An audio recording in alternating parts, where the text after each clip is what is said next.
स्वागत सभी का आपके अपने YouTube चैनल पर। शुरुआत करते हैं आज के पॉलिटिकल साइंस की इस सीरीज के अंदर। हम पढ़ेंगे नीति निर्देशक तत्वों के विभिन्न प्रश्नोत्तरी के साथ साथ मूल कर्तव्यों की भी प्रश्नोत्तरी। तो बने रहिए इस चैनल पर। अगर आप पहली बार आए हो तो लाइक और सब्सक्राइब जरूर कीजिए अगर आपको ये क्लास अच्छी लगती है तो। पहला प्रश्न देखिए आज की सीरीज का। भारतीय संविधान में राज्य के नीति निर्देशक सिद्धांतों को शामिल करने के पीछे मुख्य उद्देश्य क्या था? कौन सा उद्देश्य था? कल्याणकारी राज्य की स्थापना करना, धर्मनिरपेक्ष राज्य की स्थापना करना, सरकार के निरंकुश कार्यों पर नियंत्रण रखना, नागरिकों के विकास के लिए सर्वोत्तम अवसर प्रदान करना। तो कौन सा कारण रहा होगा? नीति निर्देशक तत्वों को शामिल करने में कल्याणकारी राज्य की स्थापना करना प्रमुख उद्देश्य था। दूसरा प्रश्न देखिए इसमें, निम्नलिखित में से कौन सा एक संविधान के 42वें संशोधन द्वारा नीति निर्देशक तत्वों में नहीं जोड़ा गया था? युवाओं में शोषण से युवाओं और बच्चों की सुरक्षा, समान न्याय और निःशुल्क कानूनी सलाह, सभी नागरिकों के लिए समान आचार संहिता या उद्योगों के प्रबंधन में श्रमिकों की भागीदारी। तो 42वें संविधान संशोधन के तहत जो नया निर्देशक तत्वों में जो संशोधन करके जो नीति नया जोड़ा गया था वो था कि सभी नागरिकों के लिए समान आचार संहिता होनी चाहिए। प्रश्न नंबर 3 देखिए, भारत के कल्याणकारी राज्य होने का विचार पाया जाता है। भारत के कल्याणकारी राज्य होने का विचार पाया जाता है संविधान की प्रस्तावना में, मौलिक अधिकार में, नीति निर्देशक तत्वों में या ए और सी दोनों में? तो किसमें पाया जाता है? ये पाया जाता है संविधान की प्रस्तावना में भी और नीति निर्देशक तत्वों में भी। उत्तर रहेगा इसका डी सही रहेगा। अगर आप चैनल पर पहली बार आए हो तो लाइक और सब्सक्राइब जरूर कीजिएगा इस चैनल को, क्योंकि महत्वपूर्ण प्रश्नोत्तरी के साथ में ये सीरीज तैयार करता हूं आपके बेहतरीन भविष्य के लिए। प्रश्न नंबर 4 देखिए, सुमेलित करना यहाँ पर अनुच्छेद दिया गया और दूसरा उनका प्रावधान दिया गया है। तो देखिए अनुच्छेद 40 में लिखा गया है ग्राम पंचायत का गठन, अनुच्छेद 41 में लिखा है काम करने का अधिकार, अनुच्छेद 44 में लिखा गया है समान नागरिक संहिता और अनुच्छेद 48 में लिखा गया है कृषि और पशुपालन का गठन। तो इसमें जो आपने सुमेलित किया अनुच्छेद 40 में 1, 41 में 2, 44 में 3 और 48 में 4 रहेगा। प्रश्न नंबर 5 देखिए, संविधान में राज्यों के नीति निर्देशक तत्वों को शामिल करने के पीछे क्या उद्देश्य था? राजनीतिक लोकतंत्र की स्थापना। देखो ये प्रश्न आप पहले भी कर चुके हो 1 नंबर प्रश्न, लेकिन ऑप्शन के आधार पर आपको ये पुनः भी देखना पड़ेगा, ऑप्शन सेम नहीं है इसमें। सामाजिक लोकतंत्र की स्थापना, सामाजिक आर्थिक लोकतंत्र की स्थापना या गांधीवादी आदर्शों के अनुरूप लोकतंत्र की स्थापना? तो इसमें जो मुख्य उद्देश्य रहा था सामाजिक आर्थिक लोकतंत्र की स्थापना करना, सी रहेगा इसका उत्तर। ऑप्शन के आधार पर आपको प्रश्न का उत्तर देखना होगा। अगला प्रश्न देखिए, संविधान का वह कौन सा भाग है जो संविधान के निर्माताओं के मस्तिष्क और उद्देश्यों को प्रतिबिंबित करता है? मूल अधिकार है, संविधान की प्रस्तावना है, राज्य के नीति निर्देशक तत्व या भारतीय नागरिकता है? तो इसमें उत्तर रहेगा अपना राज्य के नीति निर्देशक तत्व, सी। प्रश्न नंबर 7 देखिए, राज्य के नीति निर्देशक तत्वों में निम्नलिखित में से किन किन प्रकार के सिद्धांत अंतर्निहित है? आर्थिक सिद्धांत, सामाजिक सिद्धांत, प्रशासनिक सिद्धांत या ये सभी? तो इसमें उत्तर रहेगा अपना नीति निर्देशक तत्वों में सभी सिद्धांत है वो अंतर्निहित है, उसमें आर्थिक भी है, सामाजिक है और प्रशासनिक, डी इसका उत्तर रहेगा। प्रश्न नंबर 8 देखिए, किस संवैधानिक संशोधन अधिनियम ने राज्य के नीति निर्देशक तत्वों को मौलिक अधिकार की अपेक्षा अधिक प्रभावशाली बनाया? तो कौन सा संविधान संशोधन था जिसमें नीति निर्देशक तत्व मौलिक अधिकारों से अधिक प्रभावशाली बने थे? तो वह संशोधन था 42वां संविधान संशोधन 1976। प्रश्न नंबर 9 देखिए, भारतीय संविधान में राज्य के नीति निर्देशक तत्व ग्रहण किए गए कहां से? ब्रिटेन से, आयरलैंड से, पूर्व सोवियत संघ से या फ्रांस से? जो नीति निर्देशक तत्व लिए गए हैं वो आयरलैंड से लिए गए हैं। उत्तर रहेगा इसका बी। प्रश्न नंबर 10 देखिए, राज्य के नीति निर्देशक तत्वों का उल्लेख भारतीय संविधान के किस भाग में मिलता है? तो भारत का संविधान का कौन सा भाग है जिसमें नीति निर्देशक तत्वों का उल्लेख किया गया है? तो भाग 4 में। उत्तर रहेगा इसका 4। हाँ, ऑप्शन इसमें 3 रहेगा, भाग 4 है इसमें। भारतीय संविधान कि किस अनुच्छेद में राज्य के नीति निर्देशक तत्वों का उल्लेख किया गया है। तो किस अनुच्छेद में? अनुच्छेद 36 से लेकर के 51 में। अनुच्छेद 36 से लेकर के 51 में। प्रश्न नंबर 12 देखिए,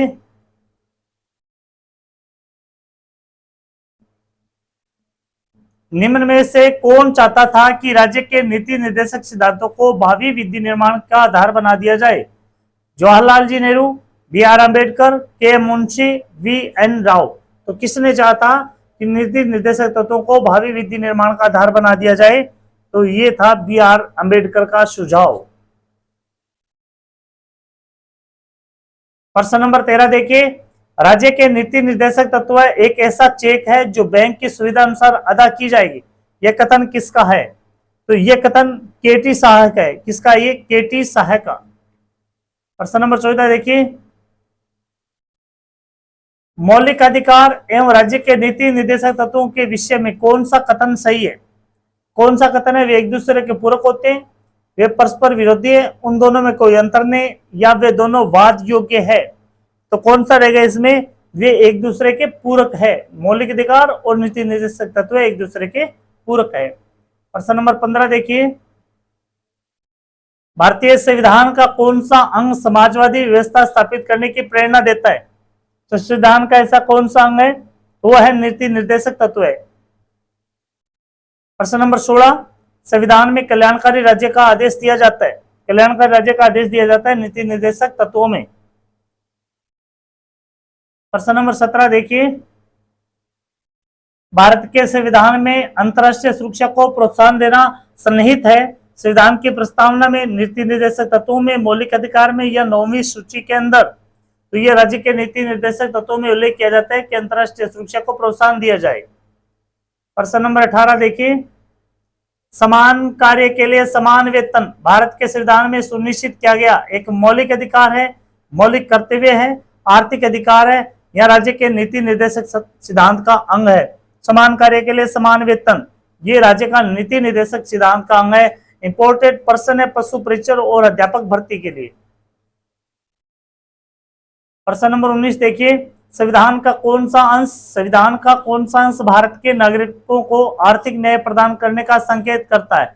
नीति निर्देशक तत्व है, मौलिक अधिकार, प्रस्तावना, ये सभी तो कौन से होंगे?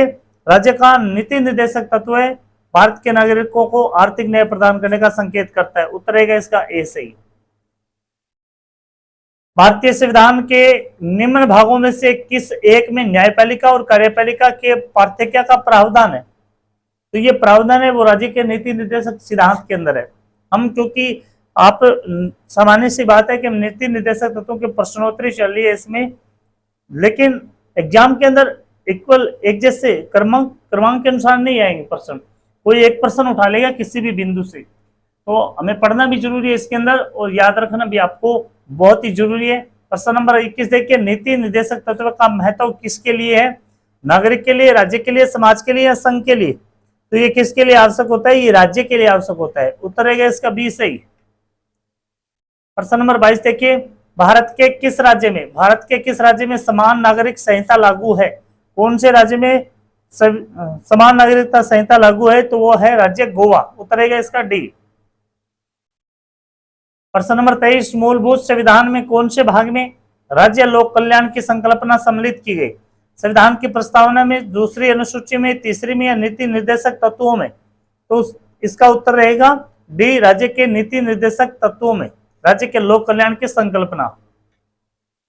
प्रश्न नंबर 24 देखिए, राज्य के नीति निर्देशक सिद्धांतों के अनुसार किस आयु तक के बच्चों को निःशुल्क एवं अनिवार्य शिक्षा देने की आशा की जाती है? तो ये आशा की जाती है 14 वर्ष तक की आयु के बच्चों को निःशुल्क शिक्षा देने का प्रावधान। प्रश्न नंबर 25, निम्नलिखित निर्देशक सिद्धांतों में से वह सिद्धांत कौन सा है जिसे गांधीवादी सिद्धांत कहा जाता है? जिसे गांधीवादी सिद्धांत कहा जाता है तो वह है स्वशासन के प्रभावी एकलों के रूप में ग्राम पंचायत का संगठन करना। प्रश्न नंबर 26 देखिए, निम्नलिखित में से कौन सा राज्य नीति का निर्देशक सिद्धांत नहीं है? कौन सा राज्य नीति का निर्देशक सिद्धांत नहीं है? तो कौन सा राज्य होगा? तो ये होगा निजी संपत्ति की समाप्ति, उत्तर है इसका डी। प्रश्न नंबर 27 देखिए अगला प्रश्न। भारतीय संविधान के अंतर्गत कल्याणकारी राज्य की अवधारणा निम्नलिखित में से किस अनुच्छेद में की गई है? 36वें, 38वें, 49वें या 51 में? तो ये अनुच्छेद 38 में इसकी संकल्पना की गई है। प्रश्न नंबर 28, सामान्य न्याय और निःशुल्क विधिक सहायता का प्रावधान संविधान के किस अनुच्छेद में? 39, 39A, 40 और 44। तो कौन से अनुच्छेद में निःशुल्क विधिक सहायता प्रदान करने? तो यह अनुच्छेद 39A के अंदर, यानी कोई भी व्यक्ति अपना जो मुकदमा चल रहा है उसमें संविधान के आधार पर, यानी कानून उसे न्याय और निःशुल्क विधिक सहायता प्रदान करता है 39A के आधार पर। 29 नंबर प्रश्न देखिए आप। भारतीय नागरिकों के लिए एक समान सिविल सहायता प्राप्त करने की बात की गई। 40वें, 44वें, 45वें या 48 में सिविल सहायता प्राप्त करने की बात की गई है, वो अनुच्छेद 44 में। याद रखिएगा इस चीज को। संविधान के किस अनुच्छेद में न्यायपालिका का कार्यपालिका से पृथक्करण का उल्लेख किया गया?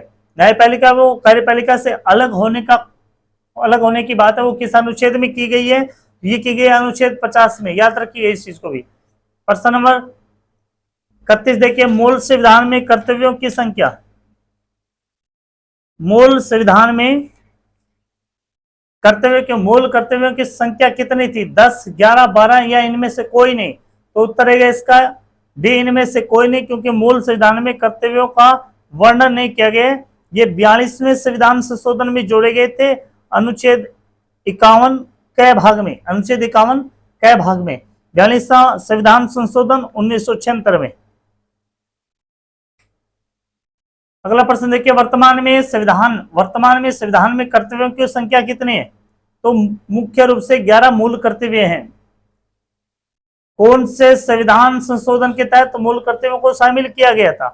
तो पहले मैंने बता दिया 42वां संविधान संशोधन, 42वां संविधान संशोधन। प्रश्न नंबर 34 देखिए, मूल कर्तव्यों किस समिति की सिफारिश पर संविधान में जोड़े गए? महत्वपूर्ण प्रश्न है।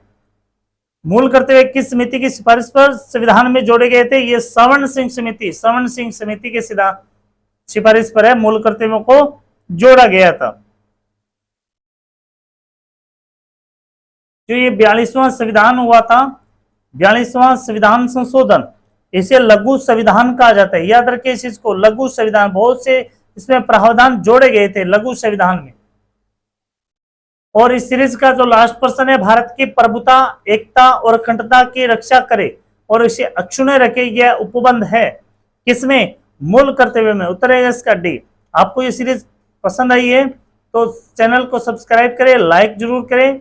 अगर सीरीज पसंद आई है तो मैं क्यों जबरदस्ती नहीं कर रहा, आपको ये कक्षा अच्छी लगती है प्रश्नोत्तरी की, क्योंकि मेरा मानना ये है कि प्रश्नोत्तरी के माध्यम से आप कितने व्याख्यात्मक रूप में पढ़ रहे हो, लेकिन प्रश्नोत्तरी के माध्यम से आप अपनी तैयारी को आंकलन कर सकते हो।